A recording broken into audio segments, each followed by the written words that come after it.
What's going on, my Illumineers, and welcome back to the madness. And we have just completed round one of the LCCC, the Lorcana Cross-Continental Challenge. NA, we're not looking super hot. But it's okay. We're just letting EU think they have a chance. I respect you, NA, for letting them, enjoy their happiness while it lasts before you guys, come in and hit them with the old what's up. But, just making them feel good across the pond, and I can respect that. So round one has been crazy. We had some technical issues. We had some great players. We had some great casters, some great judging. But all in all, it has gone phenomenally. So first off, let me just say that Pavel has put this all together. This is by no means associated with Disney or Ravensburger or anything like that. This is just a player-based competition that Pavel himself put together. He used his own time, his own efforts to put this whole thing together on Pixelborn Connect. So I've got to say a huge shout out to him, and I've got to say a huge shout out to the players for wanting to do it. The huge shout out to the judges, the casters. Just, this has been amazing. We're at these events are averaging 300 to 500. I think one even had 600 people watching it. So it's just getting the Lorcana community out there and together and letting us watch some competitive play. So Pavel, really good job. But let's look at what's happening here. This is like I said, round one. This is the standings, but let's look at the builds. All right. So our first round was Dale and Specky, who, gosh, I don't know if it's Spessy or Specky. I really need to know for sure. But this was our first round, and I will admit I don't know if Spessy is going to be taking over for Moyen the whole time. Spessy covered for Moyen, but I don't know if it's going to be a permanent thing. But with that being said, we did get Team EU taking this win. Spessy came in with his aggro purple steel list, and looking at it, we've got the 4 Chernobyls, the 4 Diablos, the 4 Magic Brooms, and the 4 Maleficents. So we're running 12 1-drops and already feeling good. You're guaranteeing that questing. Of course, you're hopefully seeing the Maleficents early. We've got the 3 docks and the 3 castles. And for me, this was the first point of reservations with this list. And when you're running a list like this, I believe the castles are just kind of useless. It looks like a list that's trying to do 2 things. It's trying to play this late game type thing, but it's also trying to go super aggro early. And I think that's going 2 directions you just don't want to go. And I do believe that libraries would fit better here, but he won. So we'll leave it at that. And they can't change their deck lists either. But if you're going to look at these deck lists and want to take something, I would urge you to try the library here over the castles, and even dump 2 Gantus for a 4th dock and a 4th castle. And there's even an argument where you dump all the Gantus so you could up the Calhouns or the Petes. But the list, it's doing aggro stuff. You're refilling your hand with docks. You're trying to draw with Genie. You get your goats and your flowers for that passive lore. We saw Befuddle and Fire the Cannons just do absolutely dreadful things to Dale, where they just couldn't get anything to stay on the field. I believe it was game 3, because it was Fire the Cannons and then Befuddle and then Befuddle and just on and on and on. So he took the win in a 2-1, but looking at Dale's build with green steel, he added a couple new things in here from set 6. We see 2 Plutos and the 1 Go-Go. And looking at this list, how might it change? Because you have to remember, their lists were due, I believe, the day after the set 6 was released. So unless they were testing things beforehand, they didn't get a lot of opportunities to play with the new stuff. I'm curious to see if Green Steel would up the Go-Go's or just leave it at 1, just to threaten that they have a Go-Go. I think Pluto, though, is going wonderfully. I think 2 is a really good number for that as well. But 3 Hidden Coves, which I do like more Hidden Coves than none, or I do like seeing more than less, because Hidden Cove early is on Diablo is just so good, and most decks just can't answer that unless it's something like Purple Steel or a Steel deck that's running Smash. Otherwise, that Diablo is just drawing you cards infinitely until they can take care of Hidden Cove. So really like to see the 3, like seeing the Plutos. It was a very, very close game that just did wonderful things. I think there was a little bit of, I think there was a little bit of forgetting that Befuddle, how that card works, because we don't see a whole lot of it in game 3 when he could have played Diablo, but there was just a lot going on. They were our very first match of Pixelborn Connect, and it was an amazing game, so good job. Our next up on our list was Zach Bivens versus DKP, Fam from EU, running his red-blue versus Bivens on Steel Song, and DKP running quite an interesting list because right off the bat, there's no Quill, and a lot of people, when we saw that, were pretty amazed, but he has a really good reason for not running it. Now, another thing, if we look at this and we're looking for set 6 cards, only seeing the 4 Sail the Azurite Seas, but we saw DK do really good with this list. He went in and really, with that being said, this list is already really good into Steel Song, but he did really strong things. I'm still hesitant to see 4 B-Preps over Sizus, but I think you have to go that route when you don't run Ice Block. There's just too much that Sizu can't answer without Ice Blocks, so that's probably why. And for DK, it's worth the risk of running more B-Preps. We still got the 3 Dragons, the 3 Mauis, no ladies in here, no Medusas, but the 1 Mufasa, and we did see that Mufasa put in a lot of work in game 1 versus Bivens. But I don't have a lot to add here. I'm not a red-blue player by any stretch of the... Oh, sorry. There's the ladies. Silly me. But I'm not a red-blue player by any stretch of the imagination. But we saw it continue to do work. So for those of you that were thinking that red-blue's too slow for the meta or not going anywhere in this set, you are sorely mistaken. So be prepared for the red-blue. But then we had Zach Bivens' list. This is really close to what he ran in Seattle, except he has Plutos in this version. I already talked about this quite a bit in my Steel Song Guides Part 6 today, but just doing that normal Wochuk thing of consistency, 1 drop into 2 drop into 3 drop into Wheel into 4 drops, or a whole bunch of these guys into a Pete. And he's just doing what the deck does well over and over and over again, and that's being consistent at playing wide boards. And that's the whole goal here. You got the 4 and 4, the 4 Ursulas, and the 4 Zeuses. This deck is just really good in everything with only 1 bad matchup. And unfortunately for Zach, he had that 1 bad matchup to start it off. So we'll see how it looks going forward. He won't face Sailor in the next match because they're both NA. So we do have that going for us, and I'm interested to see how that goes. But next up, we had Zan and Artabax. And of course, green steel versus green purple. And we saw Artabax take the win with his green purple, which is what you would expect from the OG green purple master himself. He kind of came around. He's been the go-to guy for green purple for a really long time, and he showed it off when he played this matchup. And we see some interesting things here. We see the 1 Gazelle to give you that Diablo answer. We see a lot of 1-drops. We're looking at 4, 8, 9, 10, 11, 13 1-drops. Of course, the Bonsai just coming in and kicking butt. The Go-Go, which is what won him, not necessarily, but it was a huge, huge, huge piece of winning him game 3 against Zan, when I think Zan just overlooked Go-Go with it being such a new set, and he quested with Beast when he might not normally have, and then Artabax was able to play Go-Go to gain all of that lore that wasn't accounted for.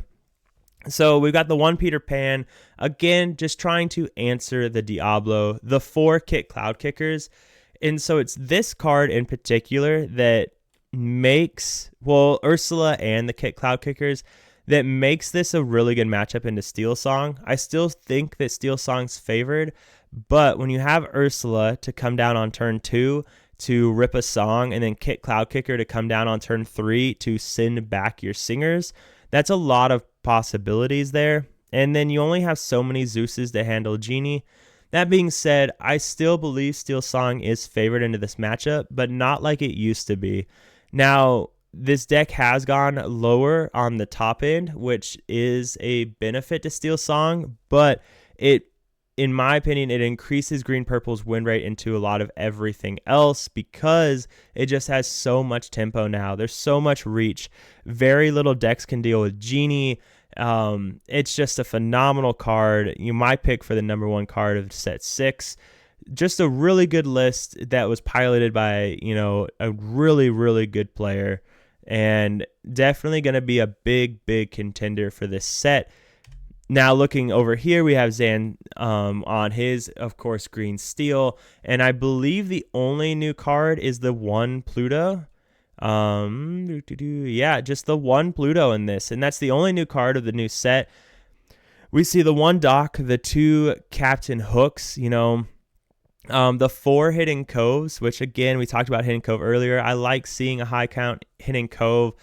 Again, you put that Diablo on Hidden Cove on turn 2, you're drawing cards, you're singing Let the Storm Rage On if you want. You're just doing really, really nasty stuff with that. We got the 2 morphs. Now, one thing to note with Zan's list versus Dale's list, there's no Tinkerbells in this one. He's running, of course, the Ana here, and then the Captain Hooks. Just getting some of that early game. The Captain Hooks do a really good job of answering, daisies and answering other little threats that we are going to see pop up with this set 6 stuff. We're talking about a faster meta, so Captain Hook does a good job of answering that. Morph, of course, another Diablo target, but also getting down your beast.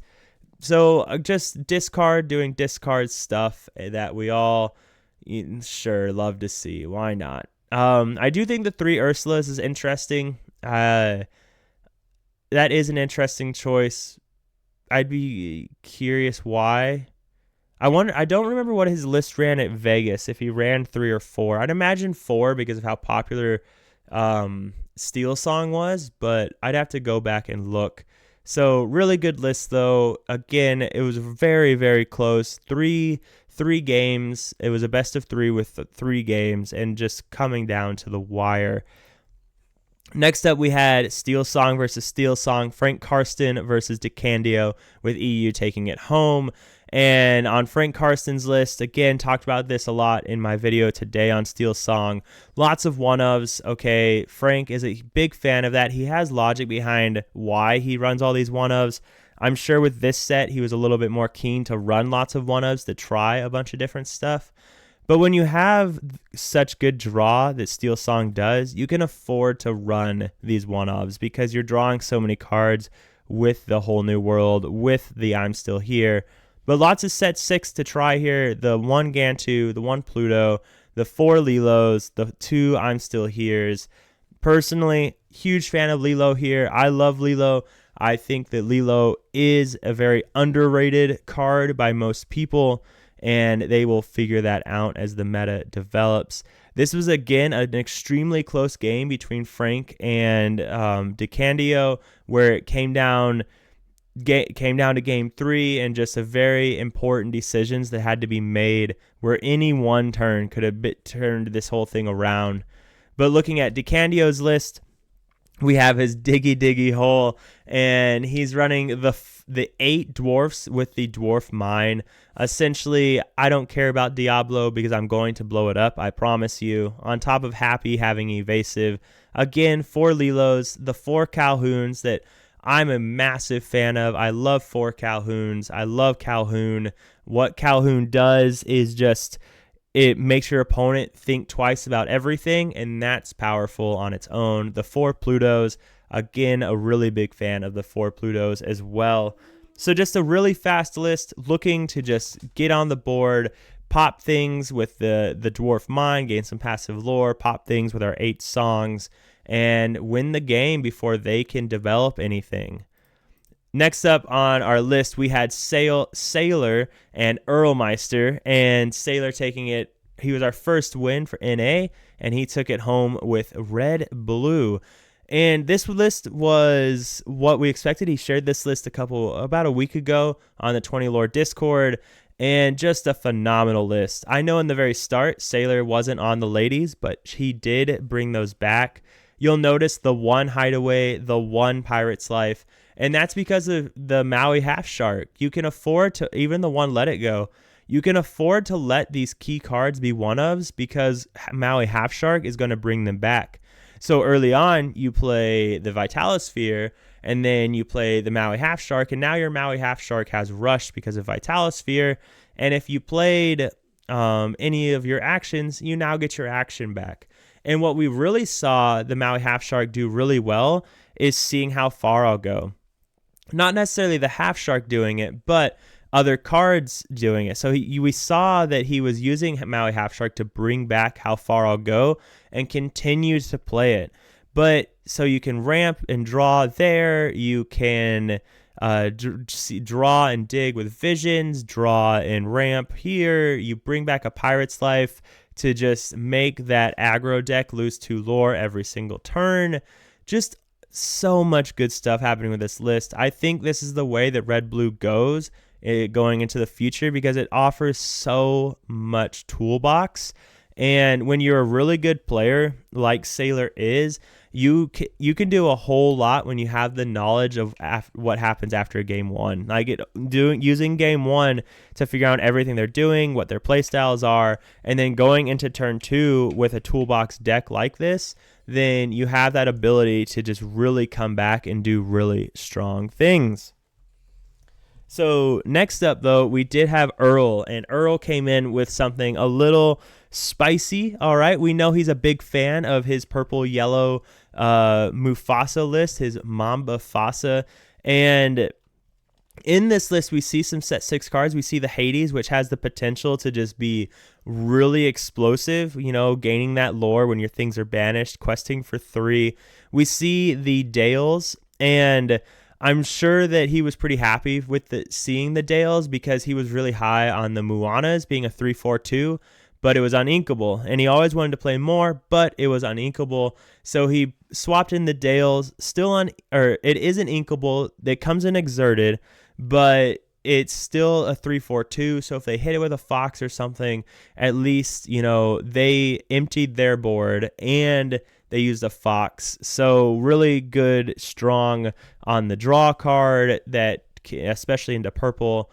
The one Lilo that I believe we saw in both games against Sailor, we saw Wendy Darling continue to just be really strong for that matchup. I believe that overall Earl, he did 20 games with this deck, with this exact list on Pixelborn Connect, and went something like 71% win rate. So it has really good potential. It does a lot of really good stuff. Red Blue is just a really strong deck. And the Mufasa, of course, coming in to try and get any of these guys that are questing for 3, 1, but evasive, a goat to gain a lore, the genie, draw a card, etc., etc. So just a strong list that we saw it did reasonably well into Red Blue, and then game 2, it was extremely close when Earl was on the draw. I believe he got to 18 or 19, so extremely close.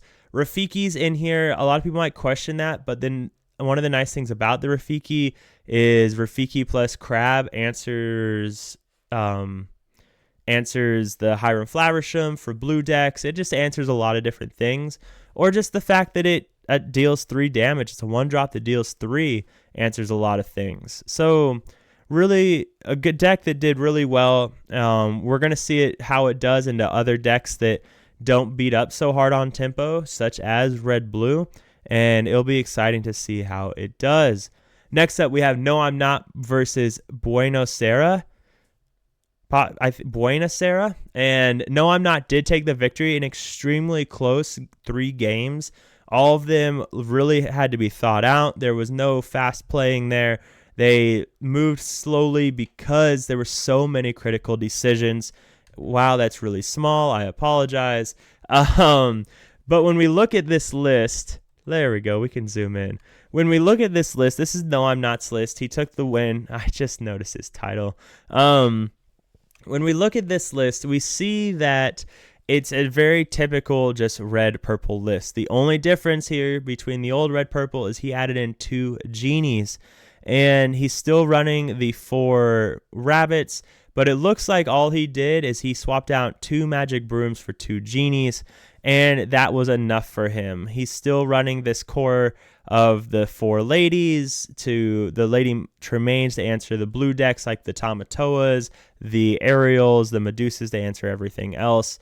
Again, red-purple, just really strong. It does what it does really well. Every set they think they're dead, and then they prove that they're not, because what they do by drawing, removing, gaining lore is just really strong. I think the rabbit is the better answer for red-purple over genie, in the sense that if people are trying to just slam in 4 genies instead of 4 rabbits, I think that is 100% the wrong move. But again, as I always say, if I'm wrong, I will be the first to accept that I am wrong and apologize. But strong list, really good showing. We just saw what happens when you have a red-purple giant like No I'm Not get on the field and start doing his thing. But next up, we had Buena Sera, and on his list, we see more of the burn. Now, in this list, this is very much his own style of burn, because it's very different than what Warp ran at DLC Seattle. We see the 2 Pirates Life, but then we see 1 Maui, we see 3 Goofies, we see 3 Half Sharks, 3 Gathering Knowledge, 1 Bee King, and 3 Amethyst Chromacons, and also 4 Flynns. So this list, it's very, very, very, very different than what Warp was running. He's doing this thing where he's doing a lot of things here, and I'm curious what he would change if he could change something, if he could go in and do something different based off of today's game. Now, one of the things that he is probably looking forward to is with 2 red-blue players, he's going to be really favored. The burn decks are super favored into red-blue. Now, another thing that is going on really well here is with the Half Sharks, with the Goofies, like he has just a lot of big characters as well to answer things. I'm curious on how he's felt about 3 Chromacons versus 4, because this deck just does so much better with a lot of draw than a lot of other decks. The Bee King is interesting because that's another card that just answers red-blue really well, or blue-steel to answer their Aerial, to answer Tamatoas, things like that. The 1 Rose, he just kind of has a lot in here, testing a lot of different stuff. The 1 Friends, which is interesting. But, the nice thing, again, about things like the 1 Friends or the 1 Bee King is that you can bring those back with Half Shark, kind of like what Red Blue's doing. So Half Shark allows you to bring back the Gathering Knowledge, to bring back the Pirate's Life, and that could be his thinking as well, of I don't need to run 4 of these. If I get Half Shark down and it lives, I'm just going to bring them back. And then, of course, the 6 locations as well. So next up on our list, we do have Lamb Chops versus Kawa. This is one that I got to cast today, and boy, what a doozy. This one had so many critical thinking steps. I believe the match ended up being 2 hours. With the interview, it was about 2 hours and 15 minutes. So much thinking involved in these 2 phenomenal players. In the end, Kawa did take it home in a very, very, very close game 3 with his, of course, green-yellow discard, with only 1 new card being the Heffalumps and Woozles, I believe it is. And essentially, you draw a card and your opponent can't quest. And we saw that he drew that card, and that kind of won him the game, because that his Lamb's Tamatoa wasn't able to quest, and that was everything that he needed. So that 1 of came in really, really clutch. A lot like Specky's 1 of Pete's, they came in really, really clutch. But if you guys go back and watch this match, there were so many turns where they had to stop, they had to think, because there were so many steps to what they were doing, so many lines that they were trying to prepare for. So green-yellow is already a slower deck, blue-steel is already a slower deck. Combine the 2, you have a pretty long match. But looking at Lamb Chop's list, he kind of came in saying, I'm just going to test a whole bunch of things, see what sticks, see what does really well. We have the 4 Simbas, the 3 Calhouns, and the 3 Pleakleys coming in here, and even the 1 Simba. And we never got to see one Pleakley played. It was always inked. But the other thing is the Calhoun. We saw the Calhoun just do amazing. It did so many things of slowing the match down even more because Kawa wasn't able to sing things. He wasn't able to quest because it just meant Calhoun was going to attack and live and then gain 2 lore. And that really slowed things down, especially game 1 where there was nothing. Like Kawa's only answer was, I need to either see a Bruno or I need to see a Kita under the sea, or just, Kita under the sea, or painting the roses. And to use that on only a Calhoun would feel awful. So Calhoun just put in great work. Only 2 Sail the Azurite Seas, which is interesting because it's such a great card. But again, these lists were due the day after the set release. So if people weren't playing with proxies, it was hard for people to really see how great a card might actually be. But a really great matchup with a lot of critical thinking, and just stellar moves throughout. Definitely worth a watch if you guys want to see what it's like to really just persevere and play a game of Lorcana. Next up, we had RMB and Theo time. I believe this was our very last match of round 1. And Theo did take it home. I will say that both our Blue Steel players had it out for him because they both got countered pretty hard, especially RMB in this 3-game match. But we have Theo over here running this super hyper aggro blue-yellow list. And this thing is, as soon as I saw this, I was so hyped because this is interesting. We got the 4 Daisies, the 4 Kitas for the shift line Kita. We have 4 Duke Weaseltons, which I just didn't think I'd ever see played in a deck. We have 4 Alices, the new 1/4/2 with Ward, and when she quests, she gives another character Ward and another lore for them to quest with. We see the Annas, which is when you have a hero on board, she quests for 2. We see the Windy Darling, which has ward and support, a 3/1/2. We see Sven, Scrooge McDuck. We see the Baymax. I don't believe we ever saw this C play, but he gets to heal, and when he heals stuff, he gains lore, or you gain lore, and then we see our 8 locations total. So a deck that is just, I'm going to lay down cards, I'm going to turn sideways. It's not that difficult. I'm just going to win. When I say that, aggro, in my opinion, can have very challenging plays, but this deck is just going to, we saw it do really nasty stuff today, and really good job, really interesting list that I'm excited to sleeve up and just mess around with. But then we have RMB with his list, and another, kind of spicy Blue Steel list, because this is not like what we're seeing a lot of other people run.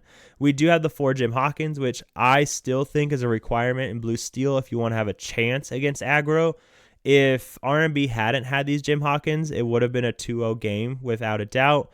So of course we see the 2 shift lines, the magic brooms to answer the evasives, things like the genies, the Diablos, even more important. 4 Cogsworth, the 6 Tinkerbells, 2 Ariels, then the 2 Simbas, which you don't see a lot of outside of no wheel lists. So I was surprised to see this. The 4 Azurite Seas, only the 1 Vision, which I think is a crime. I think Visions is one of the best blue cards in the game and what it can do. But again, what do you add in, or what do you take out if you want to add in more? The Smashes, which answer the Ursula Deceiver of All, which is really good. If you have Smash and Fire the Cannons, it answers all those nasty 1/4s. The 1 Zeus, which just 5 damage on a card that you can sing with anything, is always great. Only 2 Grab Your Sword, which is something you don't see. Normally the minimum you'll see is 3. And then, of course, the 2 Let It Goes to get rid of anything on the board, including Baloo's, because if you let it go of Baloo, it doesn't get banished, so they don't gain the 2 lore. and of course the 4 whole new worlds in a blue steel wheel list. So a really good list. I like the smashes because it answers that Ursula Deceiver of All. It answers the Diablo on turn 3. We all know RMB is not a Diablo fan. We even saw it on his playmat today when he was playing his game against Theo. But those, ladies and gentlemen, are all of the lists for round 1 of the tournament. Now, again, in A, we're 2-6, but like I said, we're just trying to make our brothers and sisters across the pond feel better. We want them to have this moment in the sun, bask, enjoy it. That way, all of our players can come back, because we got to admit, we got pretty screwed on the matchups this time with a lot of hard counters. So, all right, you guys enjoy it while you can. But ladies and gentlemen, the pairings for round 2 are going to be posted tomorrow morning, and we're going to start getting casters out for all of them. We're going to get matches set up, and next week, what is today? Friday? Thursday. We might even start it sooner. We'll see what Pavel says, but be prepared for round 2 to be starting very, very soon. So ladies and gentlemen, I'm going to have all these links posted in the Discord, in the Discord, but also in the description for all of you to see. I hope you guys enjoyed the video, and I can't wait to see you for some more Lorcana news. Until next time, stay happy and healthy. I'm out.